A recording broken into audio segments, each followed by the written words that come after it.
자, 이 흩어진 자들이 progress.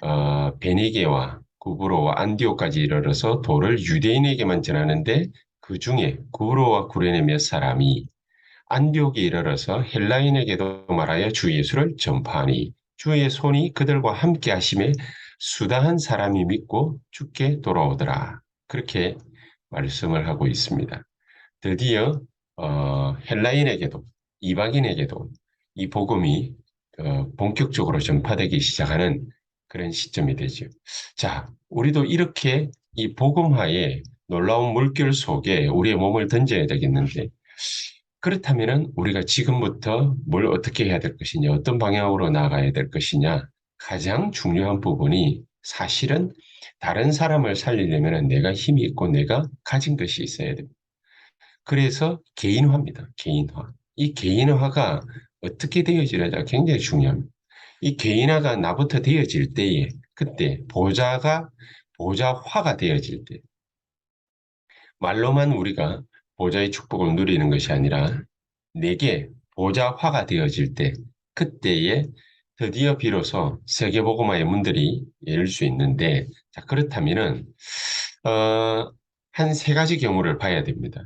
어, 일반적인 경우가 있고 또 우리가 분별해야 될 것이 있고 또 하나님이 안디옥 교회처럼 사명자를 만나게 해주는 이런 일들이 있습니다. 자, 그렇다면 우리가 일반적이라 이렇게 말을 할 때에 어, 237 사람들, 237 나라 사람들을 가만히 한번 이렇게 빗대어 보면 237 나라 사람들이 특히나 많은 사람들이 한국에 들어와서 일을 하고 있고 이런저런 여러 가지 많은 이유들로 들어와 있지만은 우리가 텔레비전이나 뭐 이런 매체에서 흔히 접하게 되는 게 난민, 탈북자, 또 혹은 불법 체류자 이런 사람들이 있습니다. 그 또 이런 사람들이 아니라 할지라도 많은 237 나라 사람들이 합법적이든 불법적이든 들어와서 어, 예, 경제 활동을 하고 있는데 자, 이런 사람들이 들어와서 가지고 있는 숨기고 있는 그들만이 가지고 있는 트라우마가 있습니다. 트라우마. 우리는 이 부분을 염두에 두고 복음을 딱 전할 수 있어야 된다. 숨겨진 트라우마, 우리 쉽게 말하면 상처라고 말할 수 있지 않겠습니까? 이 부분을 어떻게 치유할 것이냐. 그러려면은 분별을 잘해야 됩니다. 분별을. 많은 사람들이 이렇게 들어와 있지만, 남은 자로 들어와 있지만은 단순히 보살펴만 주어도 되는 사람들이 있습니다. 또 지나가는 사람들이 있습니다. 그러나 그들 중에 수많은 탈북자들이 한국에 들어와서 살고 있지만은 그 남은 자들 중에 제자들이 있다라는 사실. 이 제자들은 어떻게 구분을 합니까? 이 제자들은 먹고 사는 것도 중요하고 살아남는 것도 중요하지만 그 한켠에 그 개인이 가지고 있는 뭔가 모를 갈급함은 채워줄 방법이 없습니다. 그래서 그리스도, 오직 그리스도, 오직 복음 얘기를 들을 때만 이 사람은 생기를 느끼게 돼 있고 살아나게 돼 있습니다. 그래서 이런 사람들은 반드시 먹고 사는 것도 문제지만은 그 동기를 바꿔줘야 돼. 살아남으려고 몸부림치는 것도 해야 되겠지만 동기를 바꿔줘야 돼. 이 동기를 갖다가 올바르게 바꿔줄 때 여기에 반응하는 이 사명자가 나오게 되겠죠. 이 사명. 이 사명자에게 우리가 과연 뭘 가르쳐 줘야 될 것이냐? 어떤 것을 알게 해줘야 될 것이냐? 사도행전 13장, 16장, 19장. 큰 일도 중요하지만은 가장 중요한 개인화 작업. 어떤 개인화 작업입니까? 사도행전 13장 1절에서 4절. 성령의 인도받기 위해서 몸부림쳤던 안디옥 교회의 5명의 선지자들. 과연 누가 어떻게 어떤 방법으로 어떤 방향으로 성령의 인도받을 것이냐. 이걸 위해서 금식까지 했다. 아시아에 복음 전하러 갔는데 아시아에 복음 전하는 문이 막히자 사도행 16장 6절에서 10절에 하나님 앞에 밤새 간절한 마음으로 집중해서 기도했다. 하나님의 계획과 뜻이 어디에 있는지, 무엇을 알리고자 하시는지, 거기에 그것을 알기 위해서 집중했다. 그러니까 아시아의 문을 막았던 하나님이 마게도니아 사람 하나를 환상 중에 보여주고 거기에 가서 복음 전할 것을 지시하시는 것이죠. 이제 드디어 바울은 아시아와 마게도니아에 큰 복음을 전하고 난 다음에 드디어 오래전부터 가슴에 품고 있던 어, 이방인들에도 복음을 전해야 되지만은 임금들과 그랬거든요. 그래서 바울은 하나님 앞에 기도하면서 로마 복음화를 준비하고 있었습니다. 이 로마 복음화를 준비하고 있으면서 바울이 가장 확실하게 준비했던 것, 그게 뭡니까? 사도행전 사실은 19장 1절에서 7절이죠. 로마로 가기 전에 에베소의 마지막 걸음을 하러 와서 거기에서 제자들을 발견했는데 이 제자들이 자기네들이 정확하게 알고 예루살렘 교회와 자기들이 이 바울 팀들이 체험하고 있었던 성령의 인도받는 절대적인 방법을 이 사람들이 잘 모르고 있더라. 그래서 너희들이 무엇을 받았냐 물을 때 아무것도 모른다고 그랬지요. 그러니까 성령을 받는 방법을 가르쳐 줍니다. 쉽게 말해서 하나님의 언약 붙잡고 약속하신 것을 기다리는 거기에 집중했던 것입니다. 그리고 바울이 안수를 하자 그 머리 위에 마가다락방에 임했던 성령의 역사 그대로가 다시 한번 재현된 것입니다. 우리가 이 사명자들이 진짜 절대 제자가 나왔을 때에 뭘 가르쳐 줘야 되느냐.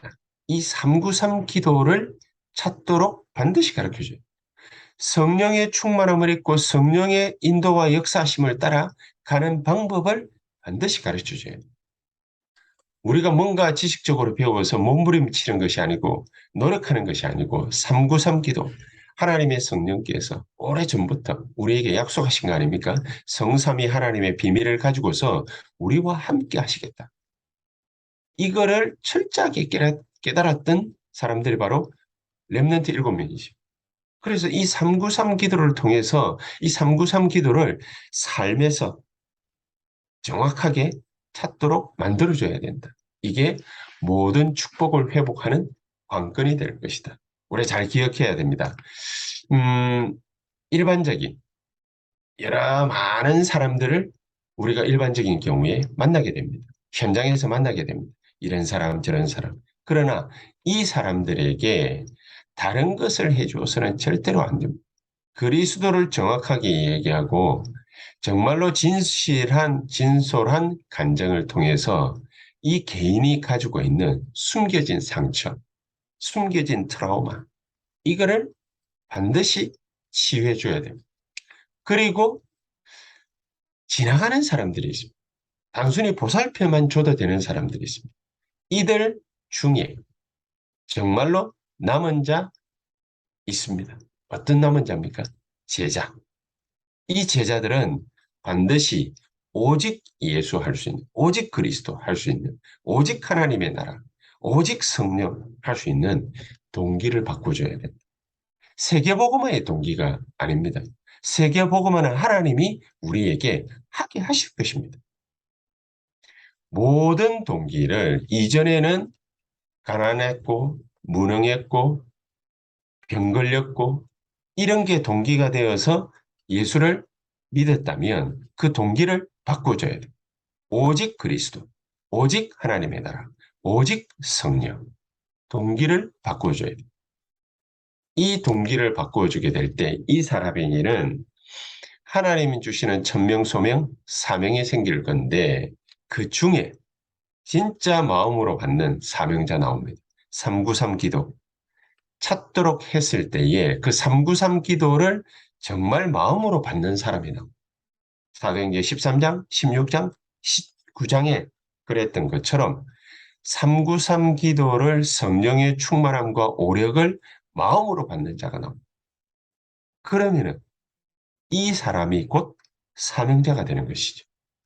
갈급한 자가 있고 말씀을 귀담아 듣는 충성된 자가 있지만 그들 중에 진짜 393 기도, 237 나라, 5천 종족을 복음화할 수 있는 내 능력이 아닌 393 기도를 통해서 하나님 주시는 오직 그리스도 언약 붙잡고 기도했더니 하나님의 나라 임하게 되는 25의 능력이 나타나는 그래서 영원한 작품이 만들어지는 그런 393 기도를 정확하게 찾는 자가 나옵니다. 모든 것이 회복되어지는 이런 중요한 축복을 회복한 자. 이 사람을 통해서 하나님은 세계를 복음하고 237 나라 5천 종족 살리는 일들이 일어나게 될 것입니다. 요게 바로 예수님께서 3년 공생의 기간 동안에 가르치시면서 우리 제자들에게 답으로 정확하게 주었던 것이죠. 마지막에는 집중적으로 40일을 하셨습니다. 그래서 우리의 시작도 이래야 되는 것이다. 갈보리산 언약을 굳게 붙잡고 정말로 하나님 나라 기다리게 되면은 그러면은 하나님의 놀라운 역사가 일어나게 될 것인데 어떤 역사가 일어나면 마가다락방에 임한 성령의 충만한 역사. 15나라 문들이 열릴 수밖에 없는 정말로 15나라 사람들이 몰려오는 70나라에 영향 줄 수밖에 없는 70산업이 일어나게 되는 그런 일들이 벌어지게 될 것이다. 이거를 랩넌트 때부터 체험을 해버리면 끝나는 것입니다. 이런 일들을 정확하게 하지를 못하니까 하나님께서는 유대인들을 전 세계에 흩어버리고 노예로, 포로로, 속국으로 전쟁만 나게 해서 다 흩어버린 것입니다. 그래서 마지막에는 유랑민으로 전락해서 전 세계에서 모진 고난을 다 당하게 하십니다. 그게 목표가 아니지. 하나님이 흩으신 이유가 뭡니까? 핍박으로 보이는 것 같지만은 완전한 완벽한 결론을 하나님이 내시는 것입니다. 세계복음화. 핍박을 초대교회가 어마어마하게 받은 것 같습니다. 모든 믿는 자들은 다 땅굴 파고 땅으로 숨어 들어갔습니다. 그게 카타콤입니다. 250년을 빛도 못 본 사람들이죠.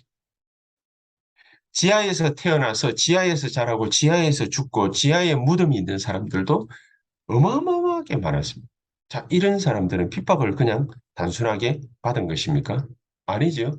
하나님은 250년 만에 완전한 완벽한 결론을 내리시는데 로마가 뒤집어진 것입니다. 황제가 예수 믿게 된 것입니다. 문제는 이때부터지만 예수님께서 주시는 답은 바로 이것입니다. 정말로 오직 예수, 오직 그리스도. 그러면 오직 하나님의 나라. 24 진짜 하나님의 주시는 언약을 절대 계획을 굳게 탁 발견하게 되고 절대 언약을 붙잡게 될 때, 그때 하나님은 우리에게 절대 여정을 가게 하시는데 그 절대 여정 속에 25의 비밀이 나타나는 것이다. 그리고 우리에게는 절대 계획이 숨겨져 있기 때문에 절대 목표, 이루어지게 되어 있습니다. 이루어지게 되어 있습니다.